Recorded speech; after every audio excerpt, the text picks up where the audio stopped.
FAA Part 108 is here, and it marks the biggest shift in drone regulation since the industry began. First, it unlocks billions of dollars in economic value. BVLOS operations, flying beyond visual line of sight, enable scalable delivery, smarter infrastructure inspection, better agriculture, and faster public safety response. It also opens the door to business models that were impossible before: automated delivery networks, continuous monitoring, rapid emergency response, and large area surveying.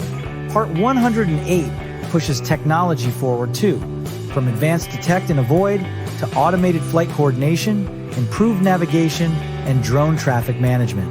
But maybe the biggest impact is regulatory certainty for operators, manufacturers, and investors. Part 108 finally provides the stability needed to plan and scale BVLOS operations.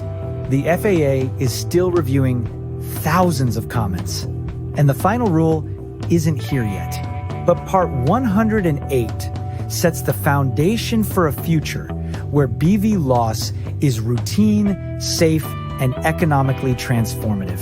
BVLOS communication solutions like Elsight's Halo simplify compliance by combining connectivity, redundancy, and remote ID broadcasting in a single platform.